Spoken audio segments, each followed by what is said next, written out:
시청자 여러분 안녕하십니까? 출발 성공 투자 후반부 이어갑니다. 온인주입니다. 안녕하세요. 이혜은입니다. 간밤 미증시 정말 활활 불타올랐는데요. 글로벌 원샷 보면서 함께 확인해 보시죠. 3대 지수 중에서 나스닥 지수의 상승폭이 가장 컸습니다. 거기다가 상승폭을 꾸준하게 쌓아 올리는 모습까지도 함께 확인이 됐던 간밤 미증시 상황이었는데요. 보통 추수감사절 연휴 기간에는 미증시의 변동성이 상당히 큰 편입니다. 그런데 그럼에도 불구하고 지난주 2%에서 3%가량의 상승폭에 이어서 이렇게 또 한 번 랠리를 펼치게 된 건데 그 배경에는 마이크로소프트가 자리를 하고 있었습니다. 어제 당잠사에서도 전해드렸습니다만 오픈 AI의 샘 올트먼이 오픈 AI에서 내보내지면서 과연 그 다음 거치가 어떻게 될 것이냐 이 부분에 상당한 시선이 쏠렸는데요. 마이크로소프트 행으로 결정이 났습니다. 이에 따라서 마이크로소프트의 주가가 2% 넘게 랠리를 펼쳤고요. 사상 최고가도 함께 경신해내는 모습을 보여줬습니다. 자, 거기다가 미국의 20년물 국채 입차에도 꽤나 성공적으로 마치면서 미 증시의 훈풍을 더욱더 강하게 뜨겁게 불어넣었는데요. 다만 10월의 경기 선행지수가 0.8% 전월 대비로 낮아지면서 19개월 연속으로 하락하는 모습을 보여줬습니다. 상당히 경기 침체에 대한 우려감은 여전히 상존하고 있다라는 부분은 확인해 보시면 좋겠고 오펙 플러스의 추가 감산 우려가 점점 더 커지면서 유가는 2% 추가 상승을 만들어냈습니다. 브렌트유와 WTI 원유 선물 모두 값이 오르는 모습을 보여줬고요.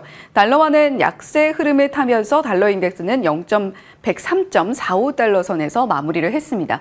자, 지금 마이크로소프트뿐만이 아니라 엔비디아도 사상 최고가를 경신해내는 모습을 보여줬는데 500달러를 돌파를 했습니다. 이제 21일 장 마감 후에 그러니까 내일 당잠사 시간쯤에는 엔비디아 실적이 어떻게 나왔는지 전해드릴 수 있을 것 같은데 이 실적에 대한 기대감이 자리를 하면서 이렇게 주가도 최고가를 경신해내는 모습 보여주고 있고요. 보잉은 에어버스 경쟁사인데 에어버스를 압도하는 수주 성과를 보였고 거기다가 투자 의견을 상향하는 IB 의견까지 더해지면서 4.7% 랠리를 펼쳤습니다. 자, 다시 고점을 향해서 나아가고 있는 S&P 500 그리고 나스닥 지수입니다. 간밤에는 확실히 기술주들이 강한 모습을 보여줬는데 S&P 500은 8월 1일 이후에 나스닥은 7월 31일 이후에 최고가를 경신해내는 모습 보여주고 있습니다. 투심도 확실히 살아나고 있는 것이 공포탐욕 지수가 한 달 전만 해도 20포인트 선에 머물렀었는데 이제는 60포인트 선도 뚫어내는 모습 보여주면서 투심이 점점 더 불타오르고 있습니다. 거기에다가 변동성 나타내는 빅스 지수도 계속해서 내려앉는 모습을 보여주면서 13.45포인트 선에서 마무리를 했고요. 간밤에는 S&P 500 11개 업종 중에서 9개 업종이 상승하는 모습을 보여줬고 그중에서도 기술 업종, 커뮤니케이션 서비스, 필라델피아 반도체 지수를 포함해서 상당히 좋은 기술주의 하루였다라고 표현을 해볼 수가 있을 것 같습니다. 자, 간밤에 가장 핫했던 이슈, 오픈 AI, 챗 GPT의 아버지라 불리는 샘 올트먼 어디로 가게 되는지의 문제였습니다. 결국 사티아 나델라 마이크로소프트 CEO가 이런 전 트윗이죠. X 글을 통해서 샘 올트먼과 그렉 브로먼의 영입 사실을 전했습니다. 이제 새롭게 AI 최첨단 팀을 꾸리게 될 텐데 그 수장이 샘 올트먼 그리고 그렉 브로먼이 될 것이다라는 이야기를 내놓은 겁니다.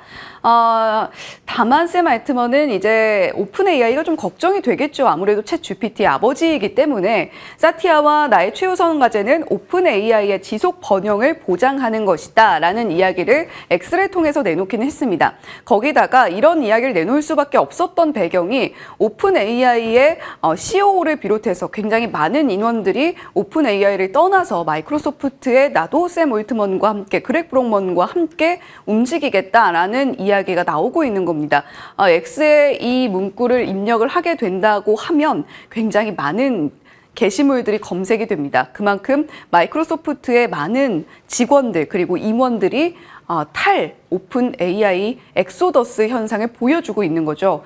자, 이 소식과 함께 일단은 마이크로소프트의 주가가 뛰었고 마이크로소프트가 AI의 최강자로 부상할 것이다라는 IB의 의견도 함께 나오고 있습니다. 이에 따라서 우리나라 시간외의 특징주로서도 AI 챗봇, 지능형 로봇, AI 테마가 급등하는 모습을 보여줬는데 이스트소프트와 브리지텍은 상한가에 안착을 하는 모습을 보여줬고요. 오늘 시장에서도 변동성 물론 크겠습니다만 어떻게 움직이게 될지 그 시세 한번 추이를 지켜보시면 좋을 것 같습니다. 자, 간밤에 있었던 20년물 국채 입찰 결과입니다. 규모는 160억 달러 규모였고요. 낙찰 금리는 4.780%로 결정이 됐습니다. 자, 20년물 국채 입찰 일단은 호조를 보였다라고 이야기를 해볼 수가 있을 텐데 응찰률은 평균보다는 조금 밑도는 수준을 보여주기는 했습니다만 최근 미국 국채의 안전자산으로서의 위상이 조금 흔들리고 있었죠. 그런데 그런 가운데에서도 20년물 국채 입찰이 흥행을 보였다라는 것에 시장이 상당히 안도감을 표현한 걸로 보입니다. 10년물과 20년물, 30년물 장기물을 중심으로 국채금리 수익률이 안정세를 찾아가는 모습도 보여줬고요. 다만 정책에 조금 더 민감하게 움직이는 2년물 같은 경우는 0.2% 상승하는 모습을 보여주기는 했습니다. 특히 PD 입찰 같은 경우에는 이 숫자가 좀 낮을수록 좋은데 평균이 10%를 상회하는 수치를 보여줬었다면 이번에는 9.51%로 PD 입찰 응찰률을 보여주면서 20년물 꽤나 호조 보였고 꽤나 안정적으로 입찰이 마감이 됐구나라는 것을 살펴볼 수가 있었습니다. 그 배경에 어떤 것들이 자리하고 있을지 저희가 좀 살펴봐야 될 것 같은데 저희 11월 13일 당잠사에서 전해드린 내용입니다.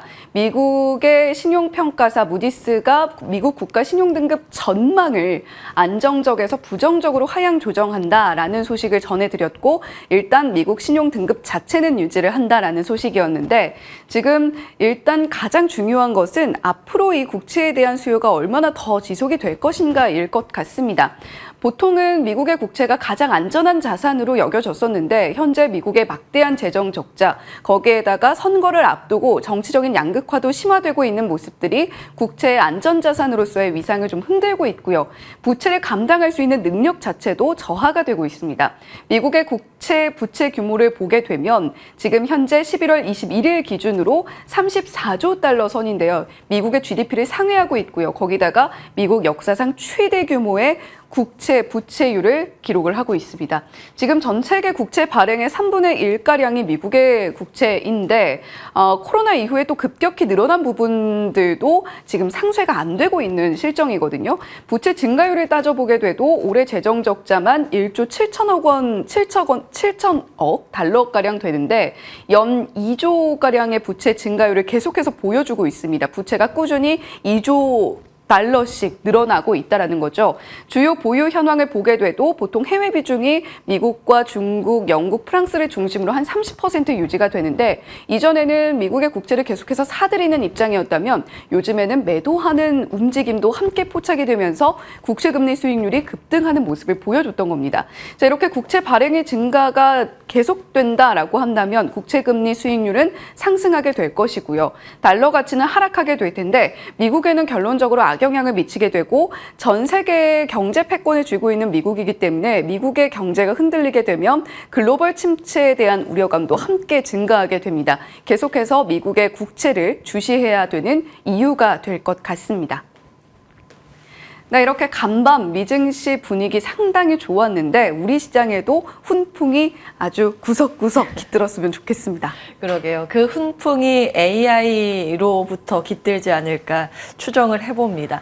앞서서 챗 GPT의 아버지 샘 알트만에 대해서 말씀을 주셨는데 유튜브 채팅창에 챗GPT의 아버지가 알트만이면 어머니는 누구냐 이런 글이 올라오더라고요. 나델라가 아닐까. 마이크로소프트의 CEO. 그의 투자로 인해서 챗GPT를 만들어가는 도움을 크게 받았기 때문에 그런데 관계가 굉장히 절묘합니다. 여러 가지 이제 고민점을 찾아보겠습니다. 같이 보시죠. 자, 일단 너의 의미. 11월 3일 당잠사에서 그 노래를 좀 불러드리면서 말씀을 드렸는데 우리나라 시가총액은 1위보다 2위의 지위에 굉장히 큰 의미가 있다는 점 체크해드렸죠. 왜냐하면 삼성전자 1위는 부동의 1위입니다. 1위와 2위의 시가총액 격차가 워낙 크기 때문에 크기 때문에 1위 자리는 잘 바뀌진 않는데 2위는 과거에 보면 우리나라의 성장 산업의 대표 주자가 이 자리를 차지하기도 했습니다. 1999년에는 통신의 대표 주자 SK텔레콤, 2007년에는 철강의 대표 주자 포스코, 2011년에는 그때 전차군단 기억하시죠? 자동차 현대차가 시총 2위였고요. 그 다음은 SK 하이닉스, 그 다음 2차 전지의 대표 주자인 LG 에너지 솔루션이 차지하고 있습니다. 지금까지 그런데 대부분 이렇게 2등 자리를 한번 차지하게 되면 한 주기가 5년 정도로 교체가 됐는데요. 아직 얼마 안 됐죠. 작년에 이 자리를 LG 에너지 솔루션이 차지했는데 벌써 이 자리가 위태위태합니다. 2위와 3위의 격차가 아주 근소하기 때문에 장중에 이 자리가 뒤집히기도 했었죠. 계속해서 2등주를 놓고 치열한 자리 싸움이 벌어지고 있습니다. 즉 우리 시장의 성장 산업의 시장의 관심이 무엇인가를 이를 통해서 체크해 보실 수 있는데 2차 전지일까요? 반도체일까요? 앞으로의 또 향후 긴 관점의 관점 포인트가 될 거라는 점 체크해 드렸는데요. 지금 미국도 마찬가지입니다. 미국은 왕좌의 자리라고 하죠. 1위 자리 싸움이 아주 치열한데요. 곧 이 자리가 뒤바뀌지 않을 것인가 라는 추측이 나옵니다. 왜냐하면 시가총액 아주 근소한 차이밖에 되지 않기 때문입니다. 부동의 1위 애플의 지위가 흔들리고 있을까요? 주력 분야를 한번 보시죠. 애플 같은 경우에는 아이폰 매출 비중이 압도적으로 높습니다. 그 다음으로 아이폰 생태계를 통해서 서비스하는 서비스 분야의 매출 비중이 20%, 이게 두 개 합치면 70% 정도가 되는데요. 마이크로소프트를 보시면 클라우드와 비즈니스가 한 80~90% 정도를 차지하고 있습니다. 여기 마이크로소프트 365 많은 분들 쓰고 계실 텐데 이 부분에 최근 들어서 AI를 입혀서 출시를 하기도 했죠. 이제 유료 구독자가 잡히고 있는 상황입니다. 즉 마이크로소프트는 AI에 아주 빠르게 투자를 시작했고 시장의 관심은 AI에 집중이 되면서 시가총액 규모가 점점 치고 올라가는 양상을 나타내고 있습니다. 그래서 앞으로의 이 왕좌의 자리가 흔들리나 바뀌게 될 것인가의 관전 포인트는 시장의 관심이 AI인가 아닌가를 가늠해 볼 수 있는 가늠자 역할이 될 것으로 보입니다.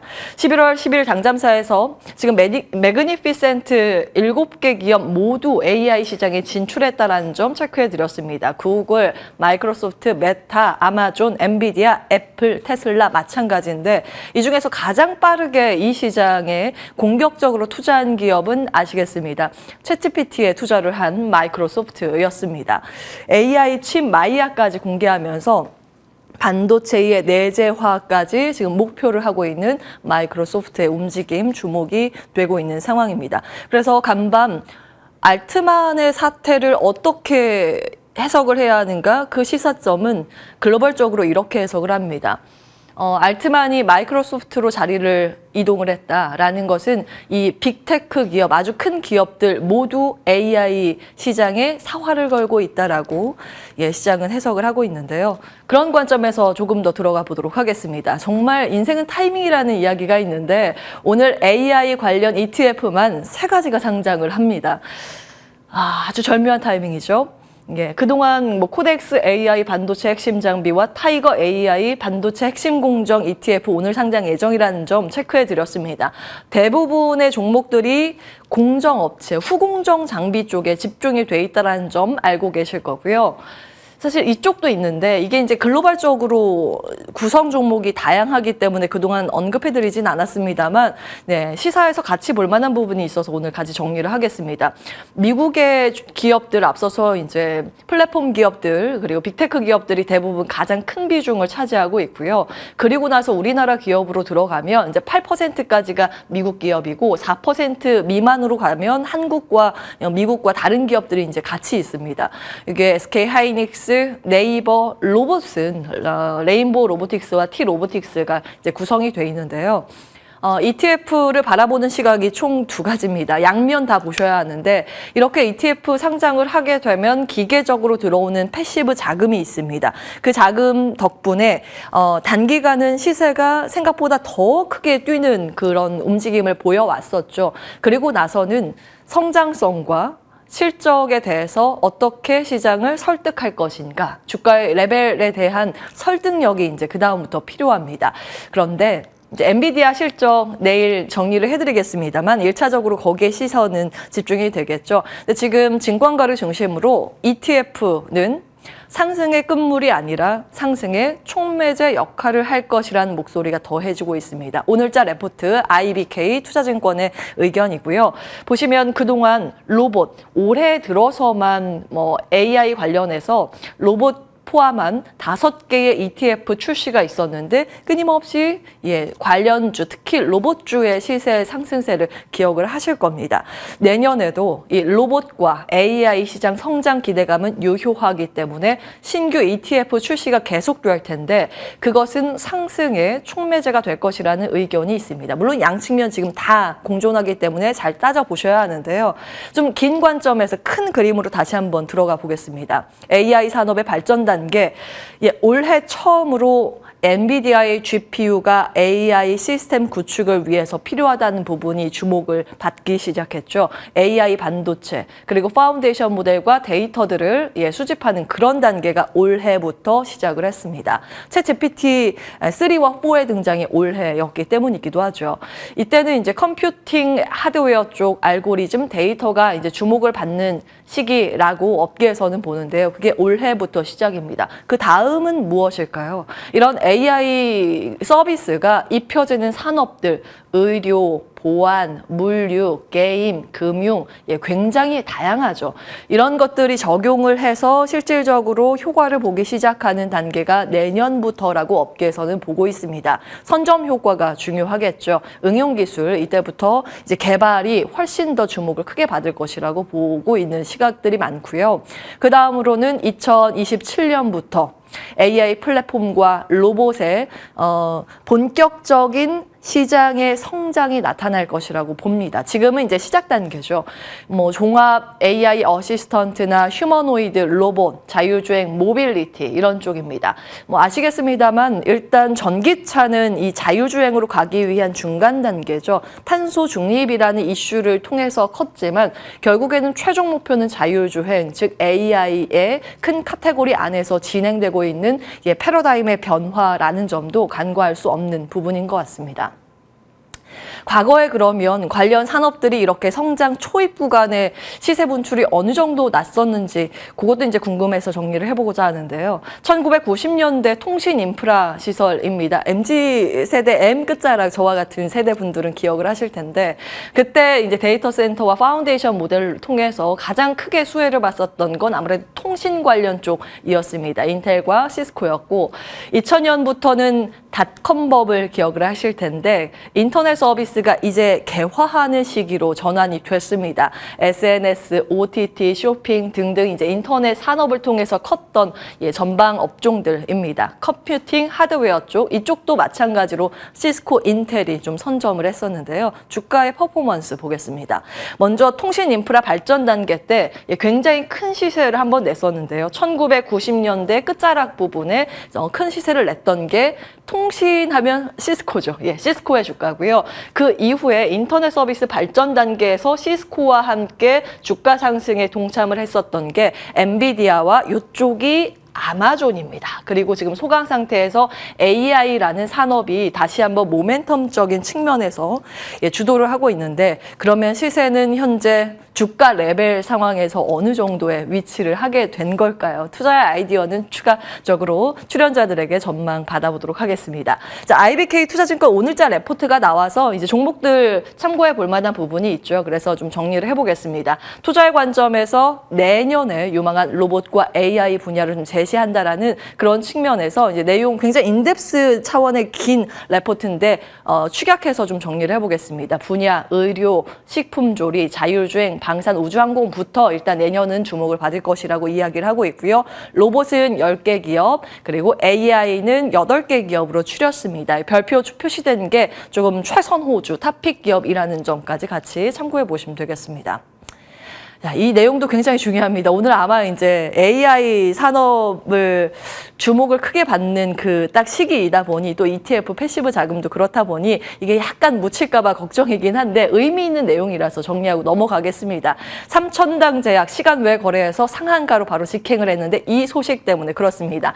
기다리고 기다리던 아일리아의 본계약 소식인데요. 이게 한 1년 정도 기다렸던 내용입니다. 계속 미뤄졌었는데 드디어 유럽 1년 만에 본계약 체결 소식입니다.